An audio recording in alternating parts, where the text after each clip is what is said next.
Bien le bonjour les amis. On se retrouve aujourd'hui pour une nouvelle vidéo, comme vous pouvez le voir au décor autour de nous, spécial Halloween. Bon, aujourd'hui je suis en la compagnie de Marine pour cette nouvelle vidéo, puisque nous allons vous raconter une histoire qu'on a déjà racontée à quelques amis, quelques membres de notre famille, mais qu'on n'a pas racontée à tout le monde, qui est, comme on pourrait l'appeler, notre plus grande galère de voyage, et qui s'adapte très bien finalement à une soirée d'Halloween. Donc prenez votre plaid, prenez votre café, et soyez prêts à écouter une histoire qui va vous faire un petit peu flipper.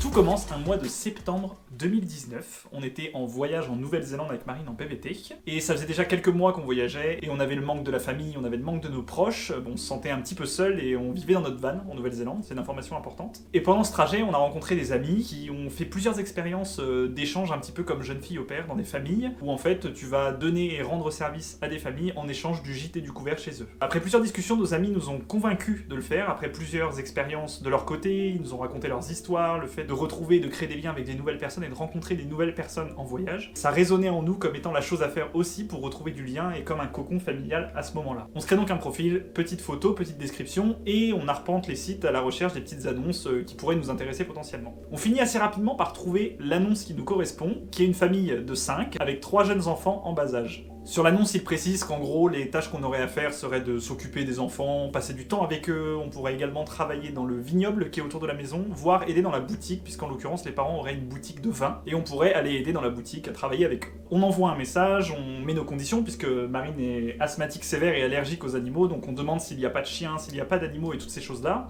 Et ils nous répondent très rapidement qu'ils n'ont pas d'animaux et qu'ils seraient très ravis de nous accueillir dans leur maison, pour passer du temps avec eux. Donc on finit très rapidement par définir une date et on se met d'accord et on a une petite semaine de battement avant de partir à la rencontre de ces personnes. Et le jour J, on dit au revoir à nos amis, on les quitte en direction de la famille qu'on doit rencontrer avec ses 3 enfants en bas âge.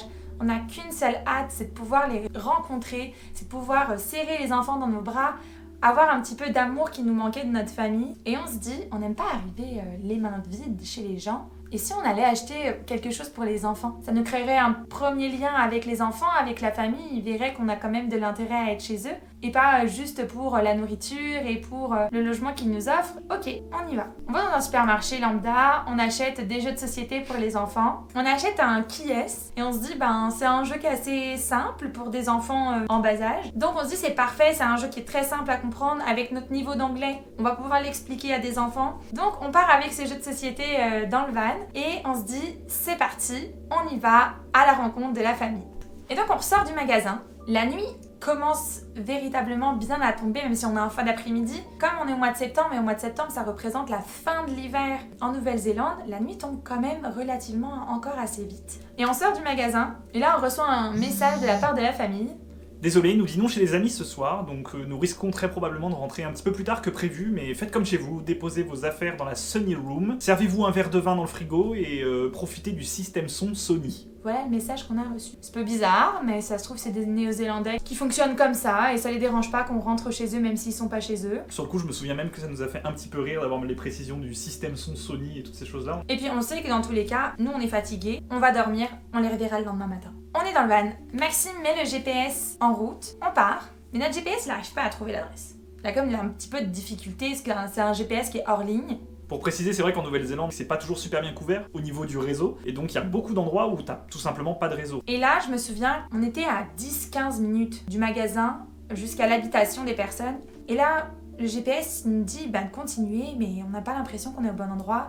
Bref, on fait demi-tour, parce qu'en fait, on n'a pas l'impression qu'on est au bon endroit, parce qu'on n'a pas envie que ce soit cet endroit-là surtout. On a vu une vieille boîte aux lettres, sur un chemin où il y a de moins en moins de maisons. Et donc on est dans le van, on a un peu de difficulté à trouver l'adresse exacte de la maison. On finit par faire demi-tour et se dire, ok, ça, a priori, ça a l'air d'être là. Je me souviens te dire, Maxime, la boîte aux lettres, elle est dans un état... Toute cassée, penchée, avec juste un vieux chemin de terre à côté, il n'y avait pas de maison, on voyait rien du tout, c'est pour ça qu'on était vraiment confus à ce moment-là. Mais non, et on se dit, même si c'est la nuit noire, les phares en plein phare, ça éclaire bien quand même. Ils sont où les vignobles? Donc sur le coup, on se demande vraiment, est-ce qu'on est au bon endroit? Là, on se dit, bon, allez, Marine, Maxime. Le numéro de boîte aux lettres match avec le numéro de l'adresse qu'on a reçue. C'est On y forcément va, on va voir quoi. Donc on y va. Je me souviens que c'était un petit peu comme en pente un peu. Mais c'était juste une petite minute dans des chemins en gravier, je dirais, pour aller jusqu'à la maison. Et là, on arrive à la maison. Et c'est toujours moi qui conduis de manière générale. On continue donc ce chemin, on arrive jusqu'à passer la maison qui, moi, ne m'a pas paru bizarre. Mais je continue et je vois qu'il y a 2 autres voitures de garées. Elles ont le coffre ouvert, ces voitures. Puis c'est un peu le bazar sur ce petit chemin sur lequel j'avance. Il y a comme des objets de partout. Mais surtout, je me souviens me garer à côté d'un crâne. Comme dans un vieux film texan ou dans un vieux film ranch où il y aurait la petite broussaille là qui passe au niveau du désert. C'était un vieux crâne avec les cornes qui ressortaient et tout, qui était posé là en plus au milieu du terrain défraîchi, c'était trop Et bizarre. là je me dis mais où est-ce qu'on est arrivé? Ils sont bizarres ces gens. Mais la Marine courageuse se dit Marine, ils sont peut-être différents de nous et on va aller plus loin que ça. Ils peuvent avoir des passions bizarres ou moi je suis différente mais on va aller plus loin que ça. Donc à ce moment-là, on vient juste de se garer. Moi, je vous avoue que je suis dans un feeling qui est pas très bon. Je le sens pas, c'est bizarre, toutes ces voitures, c'est le bazar sur le terrain. Depuis le début, depuis qu'on s'est emmanché dans le chemin et qu'on s'est rapproché de la maison, j'ai comme un mauvais pressentiment qui est présent à ce moment-là. Et moi, je sens qu'il est stressé. Mais, comme d'habitude, je me dis non, Marine, on va le déstresser, c'est pour rien. Puis nos amis, ça s'est toujours bien passé. Pourquoi pour nous, ça se passerait mal? Première surprise, on se garde dans ce terrain vague avec le coffre ouvert, des objets partout, le bazar complet, le crâne, et un énorme berger allemand qui est là, alors qu'il n'était pas censé être là, étant donné qu'il n'y avait pas d'animaux. Donc c'est un petit peu la surprise en pleine nuit quand tu tombes sur un berger allemand. Je me souviens qu'il était calme, il aboyait même pas. Marine, comme elle l'a dit, motive vraiment à ce qu'on sorte. Donc on ouvre la portière, on prend nos sacs à dos, on prend notre courage à deux mains. Enfin, je suis vraiment Marine qui me motive à y aller parce Parce que je me souviens, arrêtez pas de me répéter, mais Marine, mais on rentre là, c'est pas grave, on n'est pas obligé, on n'a rien signé avec ces gens-là. Malgré tout, on prend les sacs à dos, on est en plein milieu de la nuit, donc on coupe le contact, on n'a plus de phare et on avance à la lampe torche de notre iPhone. Comme l'a dit Marine, on s'était garé dans l'arrière-cour de la maison, donc il faut qu'on repasse devant et tout autour pour rattraper la porte d'entrée qui se trouve devant. On passe à côté de la maison et mon feeling s'intensifie clairement du mauvais sens. J'ai toujours pas de feeling, la maison paraît un peu vieille, il y a rien d'allumé, ce qui paraît logique puisque les gens ont dit qu'ils étaient pas là. Et on finit par arriver devant la maison. Première chose très étrange et effrayante, digne d'un film d'horreur, 2 yeux dans le noir qui nous regardent, de loin on voit les pupilles qui s'allument. Et on pointe notre flash vers ces yeux qui nous regardent et on tombe sur un agneau, seul, il n'y a aucun mouton autour, d'un blanc immaculé. C'est bon pour vous ? La scène vraiment digne d'un film d'horreur quoi, un agneau qui est là sur le patio de l'entrée. Malgré le fait que ça soit très glauque d'avoir un agneau au plein milieu de la nuit comme ça quand t'arrives, déjà qu'on n'avait pas le feeling, ça inspire rien de bon, ça nous continue de nous entraîner dans cette mauvaise ambiance, ça crée comme une très mauvaise atmosphère autour de nous. On passe très vite à autre chose parce que on flippe un petit peu, on se dit c'est un appât, moi je commence à me faire des films complets dans ma tête, je regarde autour de moi, ça commence à me paniquer, à m'inquiéter de plus en plus et à me dire il faut vraiment qu'on y aille, j'essaie de motiver Marine de partir, mais elle me dit que non, faut qu'on tente, y a pas de raison, c'est juste qu'il fait nuit, ça nous met dans une mauvaise atmosphère, en réalité sinon c'est peut-être pas si pire. Et là, moi, comme il le dit, j'ai comme un petit instinct au fond de moi qui me dit non mais ma copine m'a dit que c'était des belles expériences. Prouve-le toi à toi-même Marine, que tu vas passer une belle expérience. C'est juste les conditions là qui font que oui ok il y a un berger allemand, oui ok il y a un agneau, oui ok on est au milieu de la nuit et t'as peur de la nuit Marine. Mais en vérité, si tout ça se passait en plein jour, ça irait. Donc, je décide de dire à Maxime, non Maxime, on va rester ici. Et je pense qu'on a été motivé aussi par la réelle envie de retrouver ce cocon familial qui nous manquait depuis quelques mois. On était jeunes, on était loin de chez nous et c'était pas facile. Donc on avait vraiment envie de tenter cette expérience. On voit sur le côté, il y avait comme l'entrée et comme une excroissance, une véranda, qui nous fait nous dire ah c'est ça la sunny room. Pour l'équipe des non-bilingues, sunny c'est ensoleillé. On comprend que la chambre ensoleillée avec véranda, le soleil qui passe, bon voilà. Ça serait ça. Donc j'ouvre la porte instinctivement. Nouvelle-Zélande, toutes les maisons sont tout le temps ouvertes. Donc on ouvre la sunny room et j'allume la lumière. Et là je vois juste comme une pièce où on aurait juste mis un lit au fond qui passerait pile poil entre les 2 murs. On voit le lit qui est dans un état pitoyable et c'est pas ce qui nous choque le plus très honnêtement. Sur le mur qui est en commun avec la maison du papier peint, mais du vieux papier peint qui est arraché comme si on avait griffé. Il y a vraiment des marques de griffure. Et sur le sol on se dit c'est possible que ça soit les animaux, mais jusqu'au plafond ça paraissait un petit peu bizarre. Toute la moquette était comme rongée. Rongée, elle était tachée, elle était dans un état... C'est une moquette rouge, je me souviens c'était une moquette genre bordeaux. Et comme si il y avait tout le milieu qui avait été rongé comme un petit rond là. Et il y avait des griffures et là je me dis bon, Marine, ce n'est peut-être rien, c'est peut-être les animaux. C'est sûr que s'ils vivent avec un agneau, c'est peut-être ça. Berger allemand, s'il se met debout, il peut facilement faire quasiment ma taille. j'ai pas envie de dormir là, je suis asthmatique. Et on se sent pas bien, donc c'est sûr qu'on n'a pas du tout envie de dormir là. Et on se dit, dans tous les cas, ce qui a toujours été rassurant dans cette histoire, c'est qu'on a notre van. On sait qu'on peut dormir dans tous les cas dedans. Moi, à ce moment-là, c'en est trop, je commence à sentir qu'il y a vraiment un truc qui cloche, ça va pas, mon instinct, ça va de pire en pire. J'ai vraiment l'instinct qui me dit, on se barre d'ici, on s'en va en fait, concrètement, c'est pas possible d'être là. J'ai vraiment cette voix intérieure qui me dit, on part, mais Marine me motive comme toujours. Et là, à ce moment-là, Marine commence à s'avancer vers la porte. Moi, j'ai toujours ma lampe torche dans le noir et je commence à me retourner dans tous les sens. Je panique complet, j'ai peur qu'il y ait un malade qui tombe derrière nous et qui nous attrape, ou je me fais des films complets dans ma tête. Je me souviens de juste me dire, bon ok Marine. Là, j'ai mon sac à dos, mais j'ai pas que mon sac à dos sur mes épaules. Genre. J'ai tout le reste de notre aventure de la Nouvelle-Zélande sur les épaules. Alors je fais quoi? Je m'avance vers la porte d'entrée. Je pose la main sur la poignée. J'ouvre. Enfin, j'entrouvre.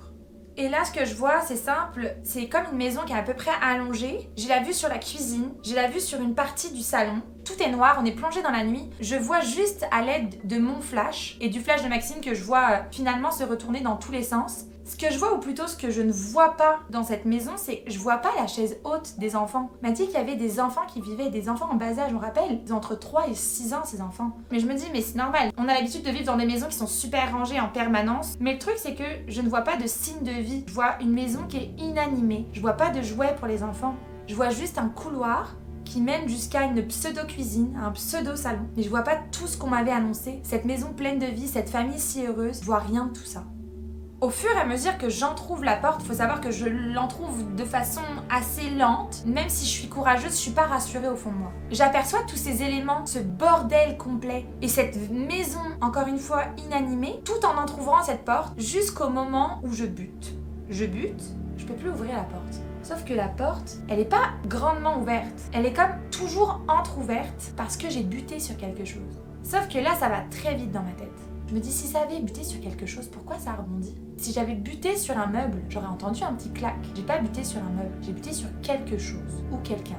Et là, je comprends. En tout cas, j'ai peur. Et en une fraction de seconde, au moment où je bute et que je comprends que c'est pas un meuble, je regarde Maxime et je lui dis, on se barre. Là, ça fait les deux fils qui se touchent dans ma tête, pas de problème, instinct de survie, j'attrape son sac à dos, je prends le mien, on se met à courir à toute vitesse vers le van sans se retourner, sans regarder si le chien, si l'agneau nous court après, rien à faire, on court le plus vite qu'on peut. Toujours avec cet instinct, c'est la première fois que j'ai ressenti ça comme un instinct de survie, de me dire mais qu'est-ce que je fous là? On court, on arrive au van, Marine ouvre la porte super rapidement, on lance les sacs dedans, on démarre en tronc, comme si on était sur un rallye, on est Sébastien Loeb au volant de notre van Mazda. Marine fait un demi-tour rapide, dérapage, et on s'emmanche à fond, pleine balle, sur le chemin de terre et de gravier, là, jusqu'à la sortie pour récupérer la route. En montant dans la voiture, mon premier réflexe, une fois qu'on se sent entre guillemets un peu à l'abri, c'est de dire à Marine, tu vois, je t'avais dit qu'on devait partir de là, je le savais, je le sentais pas cette affaire, je me sentais pas bien, on aurait dû partir. Et je veux savoir ce qu'elle a concrètement vu dans cette maison, parce qu'à ce moment-là, moi je suis dehors, je sais pas du tout ce qu'elle a vu à l'intérieur, quoi. Et moi, je lui explique, j'ai vu une maison où c'était le chaos complet, où il y avait aucun signe de vie et que j'ai buté, je suis quasiment sûre encore aujourd'hui, je le saurais jamais, hein, mais je suis sûre que j'ai buté sur quelqu'un. Parce qu'on l'a tous déjà fait, en jouant à cache-cache, de se cacher derrière la porte. On l'a tous déjà fait aussi, d'ouvrir une porte et tu sais que ça rebondit un petit peu et tu sais que c'est la personne elle est cachée derrière. On prend la première route qui vient, on s'en fiche complètement, le but c'est de retrouver un minimum de civilisation le plus rapidement possible pour qu'on se sente en sécurité, parce que je le rappelle encore une fois, on est en plein milieu de la nuit, paumé au milieu de nulle part dans les champs, tout seul, pas de réseau, rien. On se dit, on rattrape la ville le plus vite possible. Et à ce moment-là, dans toute cette précipitation, on entend notre téléphone qui vibre, on vient de recevoir un message. Et je pense que c'est même à ce moment-là qu'on a compris que l'histoire qu'on venait de vivre était vraiment flippante. En réalité, ça fait que 2 minutes, même pas, qu'on est parti du logement, en trombe, paniqué, qu'on sait pas vers où aller. Et on regarde ce message, c'était les propriétaires, les personnes chez qui on devait aller, qui nous envoient « Pourquoi vous êtes partis si vite ?» Propriétaire qui était censé ne pas être là. En tout cas, un message qui nous fait comprendre qu'ils étaient déjà là, ou qu'il y avait quelqu'un qui était là. On répond pas tout de suite à ce message, je me souviens qu'on trace le plus vite possible vers l'endroit où on avait acheté le jeu, bref, là où il y a du monde autour de nous, quoi. On va s'assurer qu'il y ait personne qui nous suive, on va continuer la route, on a le plein de toute façon, on peut continuer sur des centaines de kilomètres, on va s'éloigner le plus possible de cet endroit. Mais je sais pas pourquoi, on avait quand même envie de se justifier de notre départ, donc on a juste dit, désolé, on vous avait dit que j'étais asthmatique, on a vu un chien, on fait demi-tour, c'est vraiment pas possible. Bref, On n'a jamais donné suite. On a laissé les messages comme ça. Et c'est comme ça que s'arrête cette histoire. Donc on saura jamais vraiment si... Est-ce qu'il y avait vraiment quelqu'un derrière cette porte? Est-ce que c'était vraiment une embuscade? Est-ce que c'était vraiment le but de nous arriver de très mauvaises choses? Ou est-ce que c'est notre cerveau qui a tout Qui inventé? nous a joué des tours. Aujourd'hui, on ne sait pas. Qu'est-ce que vous auriez fait à notre place dans une situation pareille? On est vraiment curieux de le savoir parce qu'on a réagi à l'instinct et on est parti parce que c'était genre juste too much pour nous. Il faut croire qu'un de nous deux n'a pas un super instinct tout de suite. Donc le lendemain, pour finir cette histoire, on est retourné voir nos amis, on leur a expliqué toute notre histoire, la panique était un petit peu passée et on a essayé de leur retrouver le compte pour leur montrer. Ils nous ont dit mais on devrait peut-être appeler la police ou je sais pas ou quelque chose comme ça, mais à la fois on était tellement sûr de rien, on n'avait pas vraiment de preuves puisqu'on s'est basé sur notre instinct. On a fait la tentative de retrouver le profil et enfin, on n'a jamais retrouvé le profil, on n'a jamais retrouvé les photos, donc ça accentue d'autant plus cette histoire. Dans tous les cas, 3 semaines plus tard, on Ouais. reçoit un message. D'une famille qui nous contacte nous. Ah, on a vu votre profil, assez cool, machin et tout. On serait tenté de vous accueillir pour nous aider dans la famille, dans le jardin, faire du jardinage ou des choses comme ça. Et pour que cette histoire se finisse bien, on a donc accepté cette offre. On est parti sur l'île du Sud. On est arrivé le matin, cette fois. Comme ça, on avait de la On marge. a mis toutes les chances de Ah, notre on a côté. mis toutes les chances de notre côté. Tout s'est très bien passé. C'était une très bonne expérience dont celle-là, on se souviendra de manière positive. On y est resté 10 jours. Tout s'est merveilleusement bien passé et on est resté sur une bonne expérience. Aujourd'hui, sinon tout va bien. On est vraiment curieux de savoir vraiment, dites-nous en commentaire Ah ce ouais. que vous auriez fait en fait dans cette situation. Faites-nous part de vos histoires terrifiantes que vous avez potentiellement vécues. Peut-être que vous allez vous reconnaître dans cette expérience qu'on a vécue. Même si on vous le souhaite pas. Comme d'habitude, si cette petite histoire d'Halloween vous a plu, vous n'hésitez pas à mettre un j'aime sur la vidéo, à vous abonner si c'est pas fait ou à la partager à vos amis. Sinon, on vous souhaite une bonne soirée d'Halloween, des bonbons ou un sort Et on vous dit à la semaine prochaine. pour une vidéo qui sera pas du tout terrifiante. Ciao!